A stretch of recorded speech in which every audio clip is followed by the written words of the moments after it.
નમસ્તે વિદ્યાર્થી મિત્રો, કેમ છો બધા? મજામાં ને? તો આ દ્વિતીય સત્રની અંદર નવયુગ સ્કૂલ દ્વારા આયોજિત આ વિડિયો લેક્ચરની અંદર હું મહેરીન સમાજ તમારા બધાનું હાર્દિક સ્વાગત કરું છું. તો આજે આપણે આ દ્વિતીય સત્રનો સામાજિક વિજ્ઞાનની અંદર પાઠ 5મો, જેનું નામ છે વનવાસી, વિચરતી અને સ્થાનિક સમુદાય, તેના વિશે આજે આપણે અભ્યાસ કરીશું.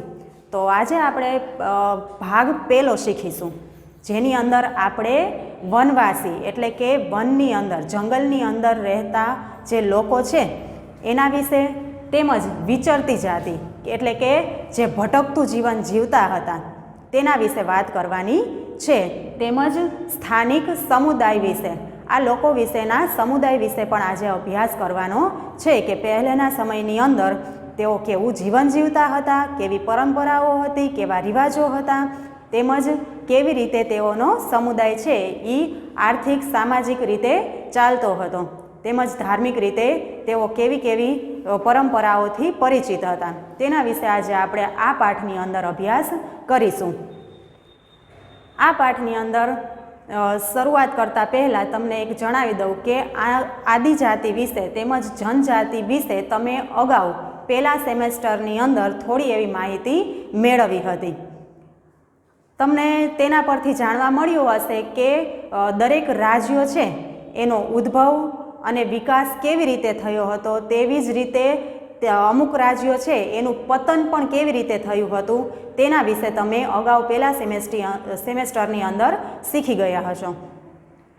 હવે છતાં પણ અમુક ગામો અને નગરોની અંદર કળા, હસ્તકળા જેવા અનેક વસ્તુઓ છે એનો વિકાસ થતો જોવા મળતો હતો, તેમજ ત્યારના સમયની અંદર આ રાજનૈતિક, સામાજિક અને આર્થિક પરિવર્તનો પણ ઘણા આવ્યા હતા. રાજનૈતિક એટલે કે રાજકીય કક્ષાએ ઘણા બધા પરિવર્તનો આવ્યા હતા, તેવી જ રીતે સામાજિક કક્ષાએ, સામાજિક રીતે એટલે કે સમાજની અંદર દરેક સમુદાયો છે એને પોતાની એક સમાજની ઓળખ હતી. હવે આ સમાજ છે એમાં પણ પરિવર્તનો આવ્યા હતા. તેવી જ રીતે આર્થિક રીતે એટલે કે પૈસે ટકે અર્થવ્યવસ્થાની અંદર પણ ઘણા બધા ફેરફારો થયા હતા, ઘણા બધા પરિવર્તનો આવ્યા હતા. પરંતુ દરેક જગ્યાએ સામાજિક ક્ષેત્રે સરખા પરિવર્તનો ન હતા.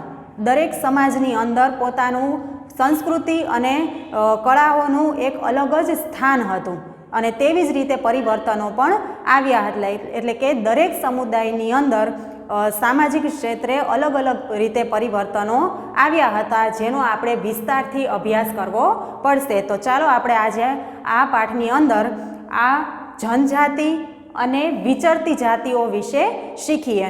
હવે આ જનજાતિ અને વિચરતી જાતિઓ વિશે અભ્યાસ કરવા માટે આપણે જાણવું પડશે કે આ જનજાતિ એટલે શું અને વિચરતી જાતિ એટલે શું. તો આ જનજાતિ અને વિચરતી જાતિ છે એ ભારતની અંદર વર્ષો પહેલાંથી રહેતી આવે છે, પરંતુ આ જાતિઓ છે એ ગ્રામ્ય વિસ્તારથી અને શહેરી વિસ્તારથી પોતાનું એક અલગ જ સ્થાન ધારણ કરેલું છે. તે આ ગ્રામ્ય અને શહેરો વિસ્તારથી દૂરના વિસ્તારમાં તેઓ રહે છે, અને તેઓનું પોતાની એક સંસ્કૃતિ, પરંપરા, એક આગવી ઓળખ જ અલગ છે, જેને આપણે જનજાતીય સમુદાય કે આદિવાસી સમુદાય તરીકે ઓળખીએ છીએ. તેઓ ગ્રામ્ય વિસ્તાર અને શહેરી વિસ્તારથી અલગ દૂરના વિસ્તારની અંદર એક પોતાનો અલગ જ સમુદાય બનાવેલો છે, અને તેની અંદર તેઓ વસવાટ કરે છે અને સામૂહિક રીતે રહેતા હોય છે, અને પોતાની એક આગવી સંસ્કૃતિ અને ઓળખ ઊભી કરેલી છે, જેને આપણે જનજાતીય સમુદાય કે આદિવાસી સમુદાય તરીકે ઓળખીએ છીએ. આદિવાસી સમુદાય વિશે તમે અગાઉ પણ છઠ્ઠા ધોરણમાં અને પહેલા સેમેસ્ટરની અંદર થોડો એવો અભ્યાસ કર્યો છે. હવે આ સમુદાય છે એ કબીલાઈ પ્રથા સાથે સંકળાયેલા હતા, અને તેઓ સામાન્ય રીતે શિકારી હતા, કારણ કે આ સમુદાય છે એને ખોરાકની શોધમાં તેઓ નીકળતા અને શિકાર કરી પ્રાણી કે પશુઓનો શિકાર કરી અને તેઓ ખોરાક મેળવતા હતા. તેમજ સમય પસાર થતાં તેઓ પશુપાલનની પ્રવૃત્તિ સાથે પણ જોડાયા હતા. અનેક પશુઓને પાળવાનું પણ ચાલુ કર્યું અને ત્યાર પછી પશુઓ પાલન બાદ તેને ખેતી પણ કરી હતી. હવે આ ખેતી કરવાને લીધે આ સમુદાય છે એને સ્થાયી થઈને રહેવું પડતું હતું. એક જગ્યાએ ખેતી છે એનું ઉત્પાદન થાય, એમાં પાક ઉગે એટલે સમય સુધી તેને તે જગ્યાએ જ રહેવાની જરૂરિયાત ઊભી થતી હતી. એટલે કે આદિવાસીઓનું ભટકતા જીવનમાંથી કેવું જીવન આવી ગયું તો કે સ્થાયી જીવન તરફ તેને પગલાં માંડ્યા હતા અને સ્થાયી થઈ અને તેઓ રહેવા લાગ્યા હતા. હવે આ ખેતી પાલન છે એટલે કે જમીન અને પ્રાકૃતિક વાતાવરણ સાથે પણ તેઓ સંકળાયા હતા અને તેઓના ઘર છે એ પણ આ પ્રાકૃતિક વસ્તુઓથી જ શણગારેલા હતા. હવે આ લોકો છે જનજાતિ છે સમુદાય આદિવાસી લોકો છે એ સ્થાયી થઈ અને રહેવા લાગ્યા હતા. પરંતુ છતાં પણ ઘણા સમુદાય એવા હતા કે જેને ભટકતું જીવન જીવવું પડતું હતું. તેઓ સ્થાયી થઈ અને રહેતા ન હતા. તેઓ ખોરાકની અને પાણીની શોધ માટે ભટકતું જીવન જીવતા હતા.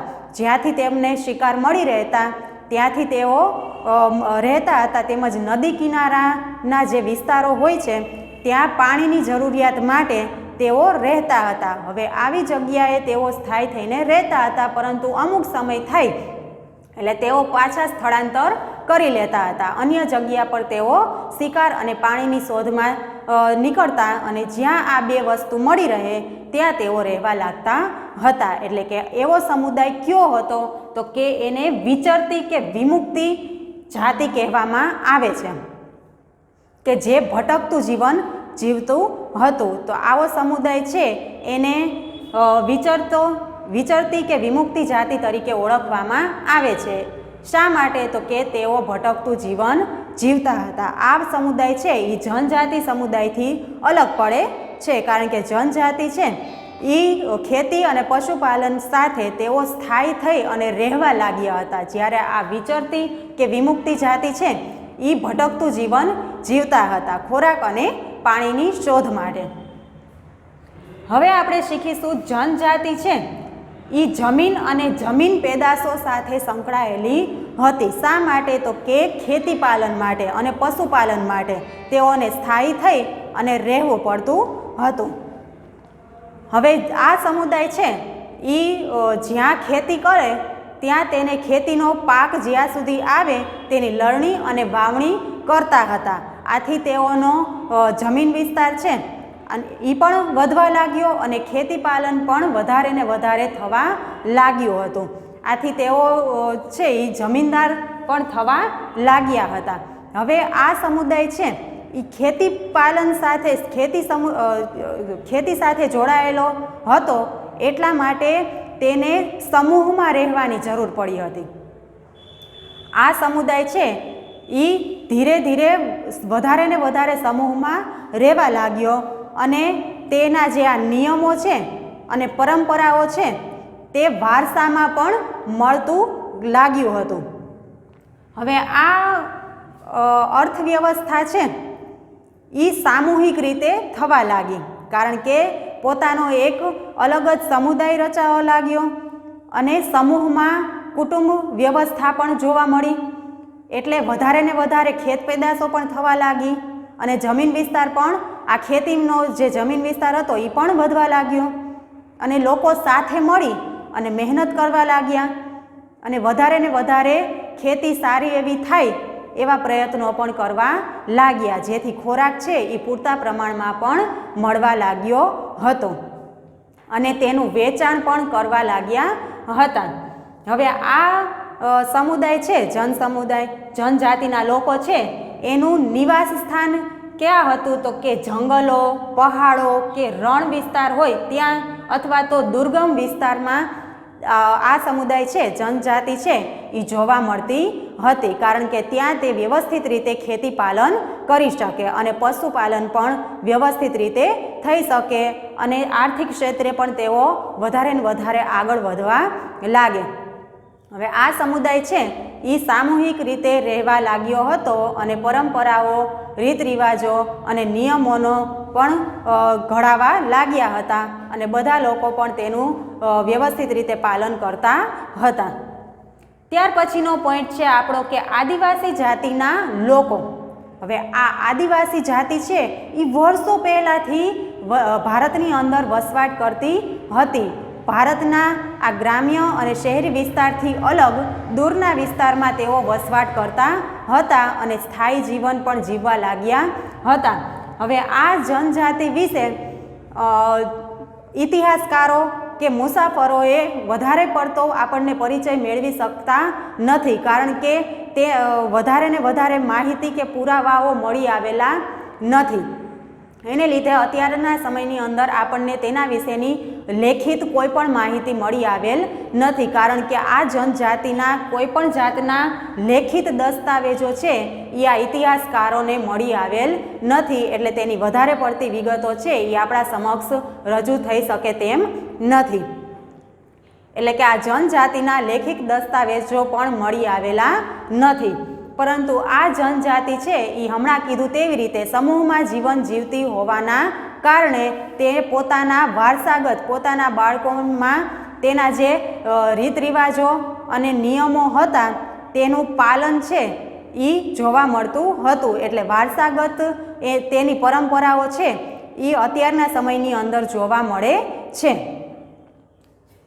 તો આ જનજાતિના રીત રિવાજો અને પરંપરા છે એ વારસામાં મળતા હતા અને દરેક લોકો છે ત્યાંના આદિજાતિઓ છે, જનજાતિઓ છે એ તેનું વ્યવસ્થિત પાલન પણ કરતી હતી.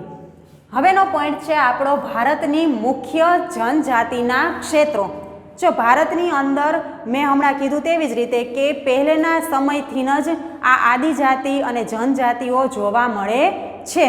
તો ભારતના ઘણા બધા વિસ્તારો છે કે જ્યાં આ જાતિઓ વસવાટ કરતી હતી. તેમાં આશરે 13મી થી 14મી સદી દરમિયાન પંજાબમાં ખોખર અને ગખ્ખર જાતિ છે એ વસવાટ કરતી હતી અને તેને ઘણા બધા અધિકારો પણ મળતા હતા. પરંતુ મોગલો પહેલાં મુલતાનમાં અને સિંઘમાં લંગા અને અર્ધુન જાતિ પણ જોવા મળતી હતી. તેવી જ રીતે ભારતના ઉત્તર પશ્ચિમમાં બલોચ જાતિ છે એ સૌથી શક્તિશાળી જાતિ હતી અને પશ્ચિમ હિમાલયમાં ગડરીઓ પણ જાતિ હતી. પરંતુ ભારતના જે ઉત્તર પશ્ચિમમાં જે બલોચ જાતિ હતી એ સૌથી શક્તિશાળી જાતિ તરીકે ઓળખાતી હતી અને ઉત્તર પૂર્વમાં નાગા, કુકી, મિઝો અને અહમ તેમજ અન્ય જાતિઓ પણ વસવાટ કરતી હતી અને પોતાના સમુદાયમાં રહેતી હતી. હવે બિહારમાં એક જાતિ રહેતી હતી કે જેનું નામ છે ચેર જાતિ. ઉત્તરાખંડ અને બિહારમાં હાલનું જે બિહાર અને ઉત્તરાખંડ છે ત્યાં ચેર જાતિ છે એ જોવા મળતી હતી. પરંતુ ઈસવીસન 1591માં રાજા માનસિંહ છે એ આ ચેર જાતિ ઉપર હુમલો કરી અને તેના ઉપર પોતાનું સ્થાન છે એ સ્થાપિત કર્યું હતું. પરંતુ સંપૂર્ણ રીતે તેઓ તેના ઉપર પ્રસ્થાપિત થઈ શકતા ન હતા, કારણ કે ઔરંગઝેબના સમયમાં મુઘલ સેનાએ ત્યાંના જે કિલ્લાઓ છે એના ઉપર આક્રમણો કરી અને આ કિલ્લાઓ છે એ પોતાનામાં જપ્ત કરી લીધા હતા અને ત્યારના સમયમાં મુંડા અને સંથાલ જાતિ છે એ ત્યાં વસવાટ કરતી હતી. હવે તેવી જ રીતે કર્ણાટકમાં અને મહારાષ્ટ્રમાં કોળી, બેરાદ અને અન્ય જનજાતિઓ પણ વસવાટ કરતી હતી અને દક્ષિણ ભારતમાં કોરાગા, વેતર, મારવાડ અને અન્ય જનજાતિઓ પણ વસવાટ કરતી હતી અને પોતાના સમુદાયમાં રહી ત્યાંના નીતિ નિયમો અને પરંપરાઓનું પાલન કરતી હતી.